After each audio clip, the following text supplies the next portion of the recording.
Enquanto o irmão está ajeitando ali a câmera.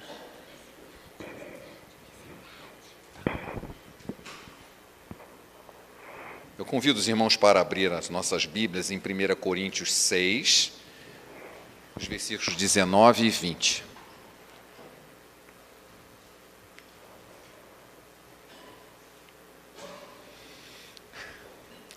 Gostaria de saudar a nossa visitante. Como é que é seu nome? Loide. Ah, Lorentina. Seja bem-vinda.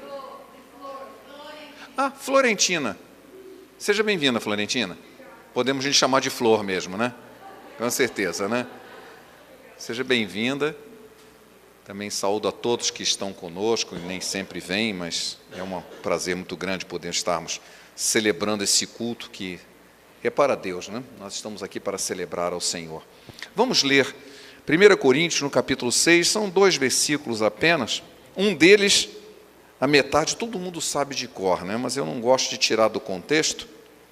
Acaso não sabeis que o vosso corpo é santuário do Espírito Santo, que está em vós, o qual tendes da parte de Deus, e que não sois de vós mesmos?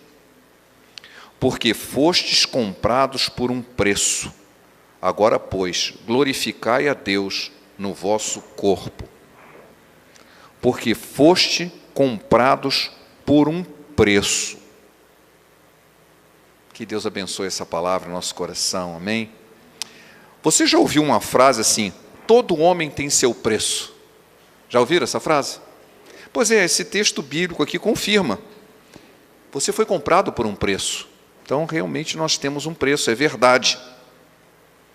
Junto com esse preço, nos traz responsabilidade. Fostes comprado por um preço. Agora, pois, glorificai a Deus no vosso corpo. Na década de 90, eu dei aula durante quase 10 anos numa universidade aqui no Vale do Paraíba, e um dia um aluno me procurou e me fez uma pergunta. Eu não sei se foi a pergunta errada para a pessoa certa ou se foi a pergunta certa para a pessoa errada. Mas ele perguntou o seguinte: professor, quanto custa o diploma? Eu não deixei a bola quicar. 5 anos de estudo. Quanto custa o diploma? 5 anos de estudo. E você ganhou o diploma. O que significa isso? Nem todo preço é pago em dinheiro. Ele queria saber quanto que ele podia pagar pelo diploma. Ele teria que pagar, mas não em dinheiro. Ele teria que pagar em tempo, em dedicação. 5 anos de estudo custaria o diploma, e não um preço em reais. Essa realidade, ela está bem presente no nosso dia a dia. Nem tudo é pago em dinheiro, mas tudo tem um preço. Tudo tem um preço, e não apenas as pessoas. Tudo tem um preço, só que esse preço não é pago em dinheiro. Todos os dias, desde que a gente acorda, nós estamos negociando coisas através do seu preço, do seu valor. Desde coisas simples. Eu decido se eu vou levar um casaco e correr o risco de passar frio, ou não. Ah, mas é incômodo levar. Eu vou levar um guarda-chuva. Mas e se chover? Eu vou pagar o preço do incômodo de levar o guarda-chuva ou não, e de chover em cima de você ou não.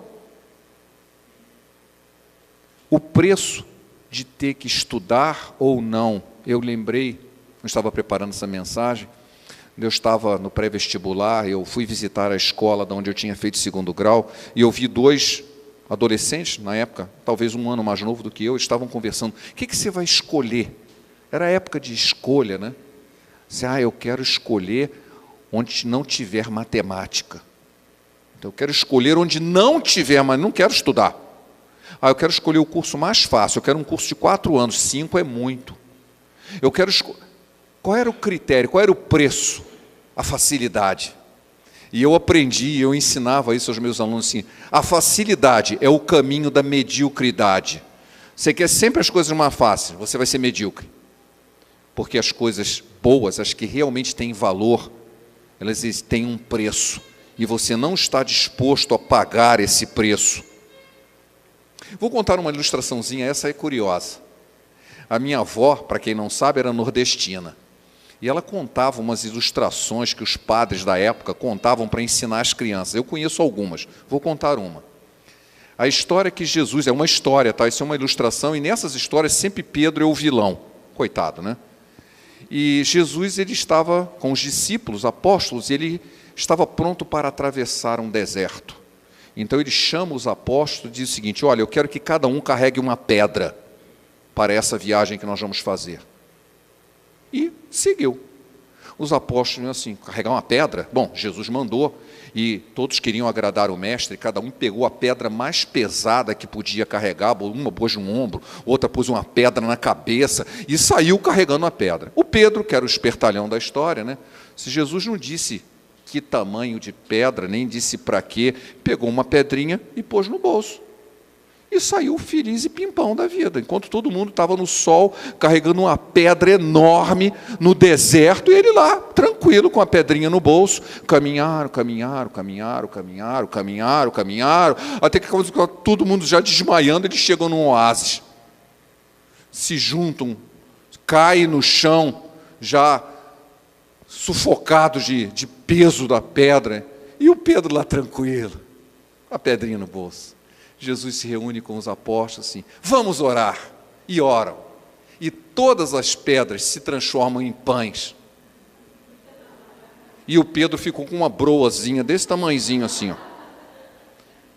Porque ele não quis pagar o preço. Enquanto cada um tinha um pão enorme para a sua refeição, ele tinha uma broazinha. Porque ele não quis pagar o preço. Carregaram a pedra no sol quente. Nós não queremos pagar o preço. Dizemos que temos preço, não queremos pagá-lo. Mas o texto que nós lemos diz que nós fomos comprados por um preço. Qual é o seu preço? Essa é que é a pergunta que importa. Qual é o seu preço? Tem gente que se vende por dinheiro. Tem gente que se vende por reconhecimento, por um simples elogio. Tem gente que se vende pela fama. Tem gente que se vende pelo conforto. Onde ficam as suas convicções? Eu estava pensando, tem gente que vive o OLX da vida. Sabe o que é o OLX, né? É um site onde você coloca as coisas de pechincha. Eu recentemente andei vendendo algumas coisas no OLX e eu descobri que tem um monte de gente que fica online o tempo todo para ver se tem pechincha. A comprar as coisas barato para depois revender, claro, né? Tem gente que se vende como pechincha. Quanto vale a sua vida? Não vale nada. Onde ficam as suas convicções? Não deixe que a tentação vença a sua convicção. Se você acha que realmente alguma coisa vale a pena, pague o preço. O que Jesus disse sobre isso? Tem um texto muito importante, da qual eu já preguei várias vezes, em Mateus 16, 26. Ele diz o seguinte: por que aproveita o homem ganhar o mundo inteiro, se perder a sua alma? Que dará o homem em recompensa da sua alma, ou em troca da sua alma? De que adianta o homem ganhar o mundo inteiro e perder a sua alma? O que é que tenhamos de valor? A nossa alma. E nós estamos trocando ela por um preço barato, o OLX espiritual. Talvez você disse: mas isso é uma questão de opinião. Realmente, eu gostaria que vocês guardem uma frase. É sempre assim bom de a gente guardar umas frases. Não guardem só a história do pão e lá do Pedro que carrega a pedra e vira uma broinha, não. Conceitos éticos, eles não são palpáveis, mas as suas consequências são reais. Isso é uma frase importante. Os conceitos éticos, o que é certo, o que é errado, o que deve ser feito, o que não deve, você vai: é uma opinião sua, eu faço o que eu quiser, eu faço o que é bom para mim, isso aí. Pode ser que não seja palpável, mas a consequência é, porque elas vão aparecer, e vão aparecer de forma bem real, bem real. Eu disse: puxa vida, mas eu não achava que era assim. Você não achava porque os conceitos éticos, eles não são palpáveis, mas as consequências são. As consequências são. Eu estava ouvindo na internet, no jornal que eu recebo sempre por zap, do historiador Marco Antônio Villa. Ele disse uma coisa muito interessante sobre corrupção, porque estava sendo discutido assim, a pobreza gera corrupção. Eu disse, isso é mentira, é o contrário, a corrupção gera pobreza. Não é a pobreza que gera, o sujeito é pobre e por isso ele fica corrupto, é o contrário, é porque ele é corrupto que ele se torna pobre. E ele diz, os países que são pobres, eles são pobres porque eles são países corruptos. E eles já eram corruptos, por isso que nunca deixaram de ser pobres. A corrupção leva à pobreza, e não o contrário. Então, é a ética que leva às consequências reais. Eu não tenho ética, eu sou corrupto, então eu vou sofrer as consequências disso de forma bem real. O que eu quero chegar? Eu quero chegar a um texto que tem num filme, na verdade é uma novela muito famosa, Les Misérables, de Victor Hugo. Já tem 2 filmes falando sobre isso, Os Miseráveis. É a história de um homem chamado Jean Valjean. Ele é um pequeno criminoso que tinha sido condenado numa pena que seria muito desproporcional ao que ele tinha feito, e ele era marcado, né? Todas as pessoas que tinham sido condenadas ficavam marcadas pela sociedade. E ele não encontrava emprego, ele procura refúgio numa igreja, e ele é tentado porque os castiçais eram de prata, eram de ouro, e ele rouba os castiçais, e quando ele está roubando os castiçais, o padre aparece, e ele agride o padre com o castiçal, e desmaia o padre e foge com o castiçal. Só que ele é preso no dia seguinte. A polícia prende ele, porque era um andarilho, né? E como que ele estava portando castiçais de prata, né? Ele é preso e alguém diz, pô, eu reconheço, aqui é o castiçal da igreja. E volta lá, o padre está com um corte na cabeça, né? E está na cara que ele havia roubado, e o padre diz para o policial, não, isso aqui eu caí no chão, e outra coisa, ele não roubou não, eu dei esse castiçal para ele, esse castiçal é dele, ele não roubou não. Aí o policial não ficou assim, como, né? Não tinha como prendê-lo, né? Libera ele, e ele fica atônito. Por que o padre tomou essa atitude? E ele foi conversar com o padre depois, em a parte, por que você mentiu? Por que você não disse o que eu realmente tinha feito? E o padre usa uma frase que poderia ter sido tirado da Bíblia, na verdade, de uma certa forma foi. O padre diz assim, com esta prata, eu te comprei de volta para Deus, sua alma não pertence mais ao mal. Eu te comprei de volta para Deus, a sua alma não pertence mais ao mal. Você tem um preço, e eu acabo de comprá-lo. Você não pertence mais a você mesmo, você não pertence mais ao mal. E a partir dali, ele, entre aspas, ele tem uma conversão. E ele passa a ser um bom homem. E ele foge da perseguição. Aí, que quiser, depois vocês vejam lá o filme e vejam a novela ou leiam o livro, né? O segundo filme eu não gostei. O primeiro é bem melhor, é bem mais dentro da novela mesmo. O filme é muito legal, uma história muito bacana. Termina de uma forma surpreendente, mas é muito legal. Ele passa a vida toda tentando fazer o bem. Ele já não pertencia ao mal. Por quê? Porque ele tinha sido comprado. Você foi comprado por um preço, diz o texto que nós acabamos de ler. Você foi pago um alto preço. Foi exatamente isso que Jesus fez, e está em 1 Pedro, no capítulo 1, dos versículos 18 e 19, e diz assim, sabendo que não foi com coisas corruptíveis, como prata ou ouro, que fostes resgatados da vossa vã maneira de viver, que por tradição recebeste dos vossos pais, mas com o precioso sangue de Cristo, como um cordeiro imaculado e incontaminado. Sabe qual foi o preço? Foi o sangue de Jesus. Nós fomos comprados por um preço. E o texto que nós lemos em 1 Coríntios 6:20 diz, fostes comprados por um preço, agora, pois, glorificai a Deus no vosso corpo. O que nós devemos fazer agora é glorificar a Deus, porque nós não pertencemos mais a nós mesmos, nós não pertencemos mais ao mal. Eu não tenho que me vender, porque eu já fui comprado. Eu não posso me vender, porque eu não pertenço a mim mesmo. Eu fui comprado por um preço. Na última mensagem nós falamos que o poder do pecado, pecado não tem mais poder sobre nós, porque está em Romanos 6,14. O pecado não terá domínio sobre vós, pois não está mais debaixo da lei, mas debaixo da graça. Eu fui comprado, e o preço foi alto, o preço foi o sangue de Jesus. Então, muitas vezes, Satanás, ele nos tenta. Por isso que eu falei, só não deixa a tentação vencer a sua convicção. E eu vou te dizer qual é a convicção que você tem. Você é muito importante para Deus. Talvez você não se sinta tão importante assim. Talvez a própria vida disse, você não vale nada. Você vale o preço que foi pago. E foi pago um alto preço. Foi pago, o sangue de Jesus pagou. Ele lhe comprou. Com o seu sangue, Ele nos comprou de volta para Deus. Existe uma ilustração que diz assim, Deus nos comprou 2 vezes. Nós já éramos dele porque Ele nos criou e Ele comprou de volta.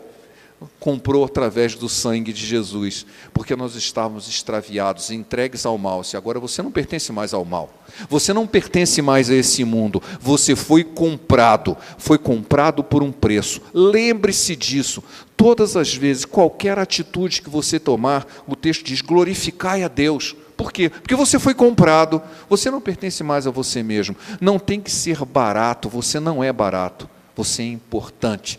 Eu sou importante para Deus, não porque eu tenho fama, ou porque eu tenho riqueza, ou porque as pessoas me cumprimentam, ou porque eu tenho dinheiro, ou porque eu tenho um carrão, ou porque eu tenha isso, ou porque eu tenha... Não, mesmo que eu não tenha nada. Eu sou muito importante para Deus, porque Ele pagou um preço, e o preço foi alto. Ele nos tirou das potestades, do poder das trevas, e nos transportou para o reino do Filho do seu amor. Colossenses 1,13.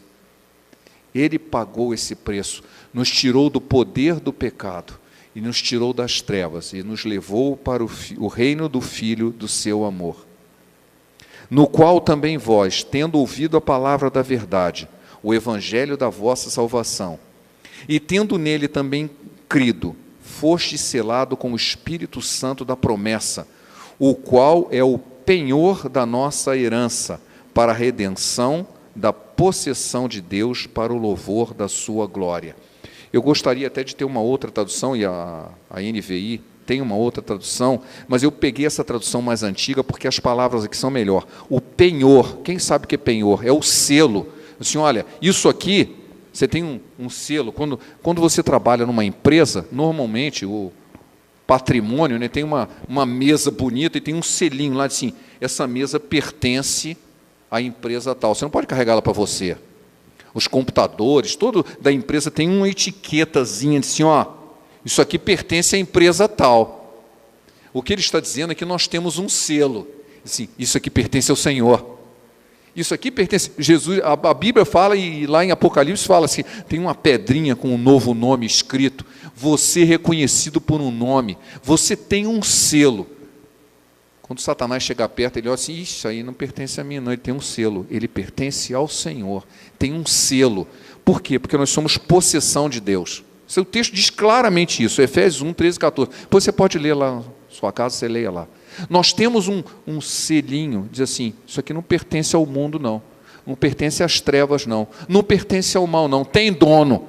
Porque foi comprado e o preço foi alto. É o preço do sangue de Jesus. Você pertence ao Senhor. Lembre-se sempre disso. Quando Satanás te tentar, quando vier o mal, assim, eu pertenço ao Senhor. Eu sou importante. Não porque eu estou dizendo, porque a Bíblia assim o diz. Jesus me ama. Eu sou importante. Por quê? Porque alguém me convenceu? Porque a Bíblia assim o diz. Ele me comprou com seu precioso sangue e nos transportou das trevas para o reino do Filho do seu amor. Ele nos tirou do poder do pecado para por sermos santos e termos um corpo, a nossa vida, para a glória de Deus. Nós não podemos abrir mão dessa verdade. Quando alguém disser assim, você tem um preço. Sim, eu tenho um preço. E já foi pago, e foi caro, foi o sangue de Jesus. Eu me lembro quando eu estava no Paquistão, foi muito estranho, porque foi uma viagem bastante complexa, e eu não tive acesso ao povo paquistanês, que é um povo islâmico. No último dia do congresso, havia uma pequena feira de artesanato, e havia algumas pessoas vendendo. Eu finalmente pude chegar perto de um habitante da cidade, que falava inglês, e a pessoa se dirigiu a mim, finalmente alguém vai falar comigo. A pergunta: qual o seu signo? Eu disse: caramba, tanta coisa importante para dizer, a mulher vai e me pergunta qual é o meu signo. Eu disse: o meu signo é o da cruz. O meu signo, eu não tenho signo, porque signo significa símbolo. Embora signo tenha Áries, Peixes, Gêmeos, aquelas coisas da astrologia, você vê, a mulher acreditava em astrologia, muçulmana, e acreditava em astrologia. E veio me perguntar qual era o meu signo. Eu falei assim: o meu signo é o da cruz. O meu signo é o da cruz, é o da cruz de Cristo. Ele me comprou. Se eu tenho um signo, todos nós aqui temos o mesmo signo. O signo da cruz, porque signo significa sinal. O sinal da cruz. Vê se pode. A única coisa que ela queria saber era o meu horóscopo. Assim, eu tenho um sinal, eu tenho um signo. E o signo é o da cruz. Eu fui comprado por um preço. E Satanás sabe disso. E ele tenta dizer que não, que você não presta, que você não vale nada, que você é um caso perdido. Eu lembrei de eu acho que já contei essa história aqui. Ela aconteceu aqui em São José, num bairro distante, foi contado por um irmão de uma igreja que fica aqui perto. Ele tinha é um empregado, ex-empregado dele. Ele era envolvido com algum tipo de banditismo. E a esposa dele era crente, mas ele era aquele meia boca, né? De vez em quando ia na igreja e depois não volta para o mundo, e assim vai. E ele estava andando metido com gente que não presta. E a esposa orando por ele, pedindo que ele se afastasse dos maus elementos, até que um dia ele recebe uma visita na porta de um colega de banditismo dele, convidando-o para fazer um assalto. E ele disse: eu não vou. Eu não vou porque eu estou tentando ser crente agora. Aí o cara começou a rir: você ser crente, cara, você não presta, rapaz, você não vale nada. Você é igualzinho a gente, você não tem jeito. E ele falou uma coisa que o cara não gostou. Ele falou assim: olha, eu não sei se eu tenho jeito ou não, mas eu vou morrer tentando. E o cara ficou furioso com isso. Ele falou assim: então você vai morrer mesmo. Puxou a arma e deu 11 tiros nele. A queima-roupa. Assim, nenhum dos tiros pegou, os 11 pegaram. Os 11 tiros pegaram nele. E ele caiu no chão, todo furado, sangrando. Mas, estranhamente, ele não morreu. A esposa dele puxou o corpo sanguentado para dentro de casa, bateu a porta, começou a gritar: você matou meu marido, tal, para ver se o cara ia embora. E ele foi mesmo. Ela gritou pelos vizinhos, conduziram o rapaz para o hospital. Ele ficou, acho que 2 meses internado. Eu não lembro bem quanto tempo ele ficou internado. Mas ele sobreviveu. E o cara que fez isso, antes que ele tivesse saído, foi morto pela polícia com 11 tiros. O Senhor ouviu o que ele falou. Eu não sei se eu tenho jeito, mas eu vou morrer tentando. Ele não aceitou que Satanás disse: você não presta. Eu presto. Eu presto o suficiente para ter sido comprado por um preço. E esse preço foi Jesus que pagou. Quando Satanás vier para você e dizer assim: você não presta, você não tem mais jeito, você vai fazer o que eu quero porque você não tem mais jeito. Você não presta. Assim, eu tenho jeito, eu valho muito, eu fui comprado por um preço, e a minha vida vai ser glorificar a Deus, porque eu fui comprado, eu não pertenço mais ao mal. Eu fui comprado do mal, agora não pertenço mais a ele, pertenço ao Senhor, e a minha vida vai ser para louvá-lo. Eu gostaria de terminar lendo 1 Pedro, capítulo 1, versículos de 3 a 9, não precisa ler não, mas acompanhe a leitura, porque ela é muito profunda nesse aspecto. Pedro está escrevendo assim: bendito seja o Deus e Pai do nosso Senhor Jesus Cristo, que segundo a sua grande misericórdia, nos gerou de novo para uma viva esperança, pela ressurreição de Jesus Cristo dentre os mortos, para uma herança incorruptível, incontaminável e que não pode murchar. A palavra anteriormente traduzida é imarcessível, que não murcha, guardada nos céus para vós. Eu vou parar aqui e vou fazer um comentário. Por que não murcha? Já pararam para pensar nisso? Isso é uma referência aos jogos gregos da época. A glória dos atletas gregos era uma coroa de louro, uma coroa de folhas, que murchava. E era feita de propósito, para mostrar que a glória humana é passageira. Ele ganhava aquele prêmio, não era uma medalha de ouro que você guarda para sempre e exibe. Era uma coroa feita de louro, uma coroa feita de folhas, que em 15 dias ia para o lixo, porque ela murchava. Era a glória daqueles jogos. O cara ganhou. O que ele ganhou? Ele ganhou uma coroa de louros, que durava 15 dias, depois murchava. E aqui esse texto é uma referência a isso. A glória que está reservada, a herança nos céus, é imarcessível, ela não murcha. Ela não é como a glória dos homens, que é passageira. Ela não murcha. E ela está guardada para vós.